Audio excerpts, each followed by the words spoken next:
Olá, meu nome é Ícaro e vamos falar sobre as tarefas com subtarefas no JAWROX, ok?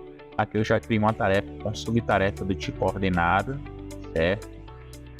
O que quer dizer a tarefa do tipo ordenada? Só pode ir de uma para outra se a anterior estiver concluída. Para que você possa adicionar algum participante, basta clicar nesse ícone, mas irá exibir onde você poderá selecionar esses usuários. Os responsáveis, caso você queira adicionar algum responsável, ele irá exibir uma lista dos participantes dessa tarefa para que você possa adicioná-los como responsável. Para que você possa remover algum usuário da tarefa, basta clicar no ícone aqui do lado, tá? Nesse legal invertido para baixo, tá? Certo? E caso você queira rebaixar um usuário, por exemplo, você adicionou este usuário como responsável, você não quer que ele fique mais como responsável, basta clicar aqui e ele irá passar para participante, ok? Para ficar melhor a explicação, vamos chamar essa tarefa, a tarefa que criamos, tá? Isso tudo de tarefa pai, ok? E cada subtarefa vamos chamá-la de tarefa filho, certo?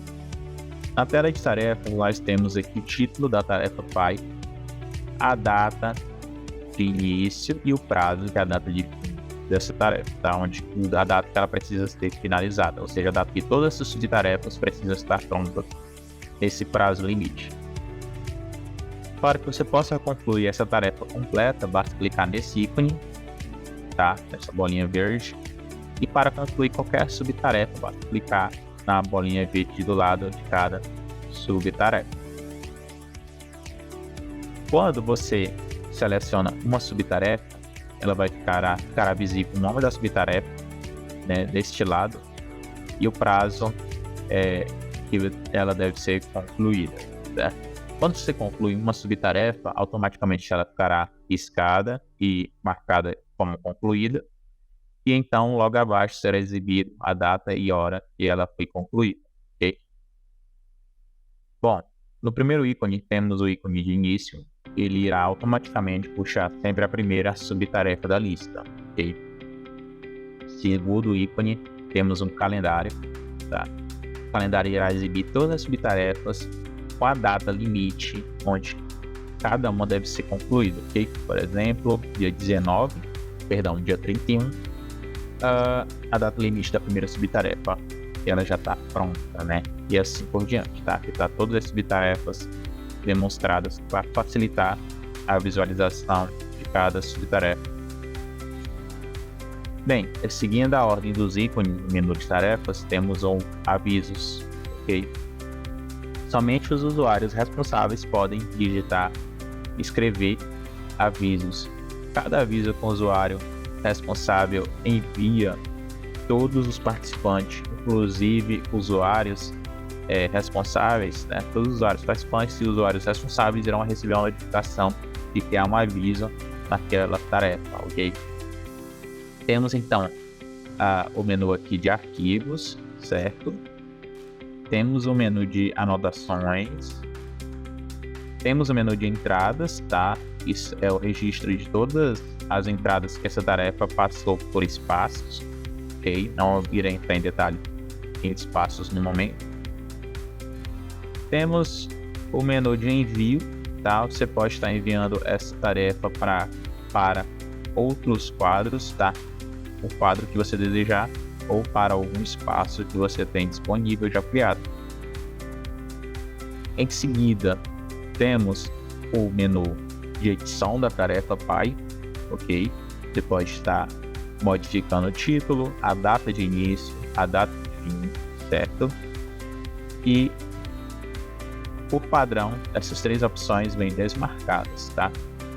Por padrão, os usuários participantes não podem fazer upload de arquivos e nem criar pastas, da mesma forma as anotações. Para que você permita que eles possam, os participantes, criar pastas e fazer uploads de arquivos e anotações, basta deixar essas duas opções marcadas, ok? E por último, nós temos a opção de deixar a tarefa pai e as subtarefas filhos, né, como a tarefa a ser revisada. Qual que é a diferença de uma tarefa que precisa ser revisada para o padrão que não precisa ser revisada? Uma tarefa que não precisa ser revisada, os usuários participantes podem marcar livremente que uma tarefa está concluída, e inclusive a tarefa pai, certo? Quando uma tarefa ela é revisada, ele não consegue marcar uma tarefa como concluída, tá? Irei exibir agora a visualização de um usuário participante. Bem, essa visualização de usuário participante, tá? Quando eu deixo marcado a opção precisa ser revisada, tá? Já vai aparecer esse ícone, tá, ok? Já aparecer esse ícone, onde ele não vai conseguir marcar a tarefa, ele não consegue marcar a tarefa como concluída, e ele precisa estar enviando um alerta para os responsáveis, informando que concluiu aquela subtarefa ou aquela tarefa, tá? No alerta, o responsável irá receber uma notificação de que o usuário X está informando que concluiu a tarefa Y, e então o usuário responsável poderá verificar se a tarefa foi concluída de acordo com o pedido, tá? E ele mesmo marcar como concluída aquela tarefa.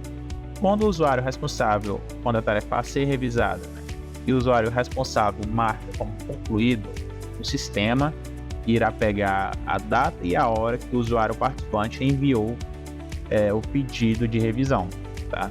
Certo? Por exemplo, o usuário João Marcos enviou o pedido de revisão do dia 3/11 para os responsáveis dessa tarefa, informando que concluiu. Porém, os responsáveis não revisaram esta tarefa no dia 3/11, eles revisaram dia 4/11 e marcaram como concluído dia 4/11. Entretanto, o sistema irá marcar como concluído dia 3/11, que foi a data que o usuário João Marcos solicitou a revisão. Perfeito? Logo mais, seguindo os ícones do nosso menu de tarefas, nós temos o histórico, tá? Ao lado temos os indicadores. Bem, então temos os indicadores de desempenho desta tarefa, ok? Temos uma barra de progresso, onde está indicando a quantidade de tarefas concluídas e a quantidade de tarefas que faltam, tá ok? Logo mais abaixo temos um gráfico de Bordal, ok? A linha vermelha representa as tarefas que faltam, tá? Até o fim, até a data limite daquele prazo. A linha azul representa o ideal, né? Que você precisa concluir para atingir aquele objetivo, que é concluir a tarefa no prazo. E a linha verde representa o que foi concluído, certo? Você pode estar aí realizando estes cálculos nesse gráfico de Bordal para todos os dias da semana ou somente para dias úteis. A linha que será alterada será somente a linha ideal, né? Que é a azul, certo? A linha azul irá mudar de acordo com a seleção de dias que você usar. E então nós temos um gráfico de pizza que irá representar as tarefas não feitas, as tarefas não feitas atrasadas e as tarefas concluídas. Perfeito? E por fim temos um gráfico de barras que irá exibir somente os usuários que concluíram tarefas, tá? O tanto de entregas, o tanto de subtarefas que aqueles usuários concluíram, ok? Se um usuário está na tarefa como participante, ele não concluiu nenhuma tarefa ainda, nenhuma subtarefa, ele não será exibido aqui, tá ok? E por fim nós temos a aba de participantes. A aba de participantes irá mostrar alguns indicadores. Esses indicadores podem ser filtrados apenas por participantes e podem ser filtrados por todos, ok? Quando você filtra por todos, irá filtrar inclusive os responsáveis, tá? Essa opção de filtrar por todos é muito útil quando você cria uma tarefa somente para você mesmo utilizar. E então você precisa ver a necessidade de acompanhar os indicadores. Então basta vir em participantes, selecionar todos que você observará apenas os seus indicadores, tá? É importante frisar que temos uma taxa específica que é chamada de taxa de retrabalho. Essa taxa de retrabalho só será calculada e será calculada de forma fiel somente se a partir desde o início você marcar aquela tarefa, a tarefa pai, né, como a tarefa a ser revisada, certo? Ok? Por fim é isso, esse é o exibível, os indicadores da tarefa. Por último, nós temos a opção de deletar tarefa. Essa opção de deletar tarefa só estará disponível para o criador da tarefa, tá? Não estará disponível para nenhum outro usuário, ok? Bem, logo mais ao lado nós temos o menu de subtarefas e o menu de quadros, tá? Também é possível criar um quadro dentro de uma tarefa, ok? É importante frisar que os quadros que são criados dentro de uma tarefa, eles não ficam visíveis no painel de quadros, seja ele do usuário privado ou da empresa, certo? Quadros criados dentro de uma tarefa só pode ser visualizado dentro daquela tarefa no qual você criou aquele quadro.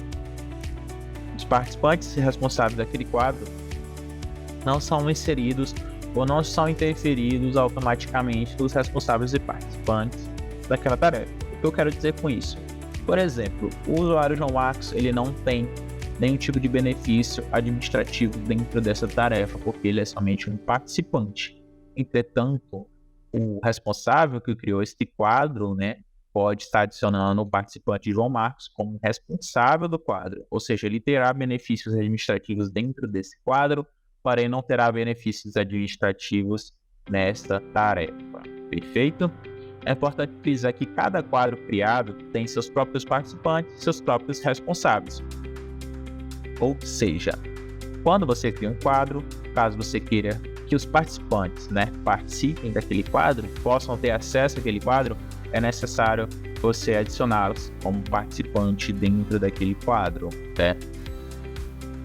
Voltando às subtarefas, cada subtarefa tem seu próprio participante, tá? Por padrão, quando você cria, é o ícone de criar uma subtarefa, você pode estar adicionando todos os participantes na nova subtarefa ou não. Caso você não queira que todos não entrem nessa nova subtarefa, você pode simplesmente desmarcar e selecionar manualmente os participantes que você quer incluir naquela subtarefa, certo? Por exemplo, irei na subtarefa definição da estratégia, temos o participante João Marcos. Eu vou remover ele, tá, dessa subtarefa e irei mostrar como é que fica a tela dele nessa subtarefa. Veja só, já como ele não participa dessa subtarefa, ele já não tem acesso a ela. Ao clicar, automaticamente ele vai receber um aviso de que não tem permissão para abrir aquela subtarefa, ele não tem acesso àquela subtarefa. Perfeito? Muito bem, voltando à tela aqui do responsável Manuel, do usuário Manuel, nós temos a aba de comentários, ok, que os usuários podem interagir. Temos a aba de objeções e a aba de anexos. A aba de anexos, ele vai filtrar todos os comentários e objeções que possuem um arquivo carregado, um anexo, certo? Bem, esta parte aqui é a descrição da tarefa, ok? Essa descrição, ela pode ser visualizada desta forma, por padrão, ou você pode clicar aqui do ladinho que ela vai ser visualizada de uma forma mais ampla, tá? Os usuários responsáveis, eles têm a opção de alterar, ou quando você cria uma tarefa, né, ou subtarefa, a descrição vem em branco. Então você tem a opção aí de colocar o que você desejar aqui na descrição dessa tarefa, certo? Logo abaixo nós temos a lista de checklist. Caso você ache necessário criar checklist, temos esta opção também. Os responsáveis podem criar um checklist clicando nesse ícone e então digitando o que é que tem que ser feito naquele checklist. O checklist ele tem um prazo O prazo, ele não é obrigatório, você pode deixar em aberto. Você pode colocar ele em um anexo, ok? E você tem duas opções, você pode delegar ela a esse checklist a um usuário, tá? Quando você delega a um usuário, automaticamente aquele usuário vai receber a notificação de que há um checklist para que ele faça, né? E se houver um prazo, para aquele prazo específico. Caso você deixe em branco, tá? Qualquer usuário participante pode concluir aquele checklist, ok? Quando você delega alguém, somente aquele usuário pode concluir o checklist. E ao deixar em branco, qualquer usuário participante pode concluir aquele checklist. Quando o checklist ele é concluído, automaticamente ele recebe uma data e hora de conclusão, ok? É importante frisar que o usuário responsável pelos benefícios administrativos, mesmo o checklist não ter sido delegado a ele, o usuário responsável ele consegue concluir aí qualquer checklist que ele quiser, né? Mesmo não tendo sido delegado a ele, ter sido delegado a outro usuário, certo? E por fim, é isso aí. Nós temos aí a explicação das tarefas com subtarefas ordenadas.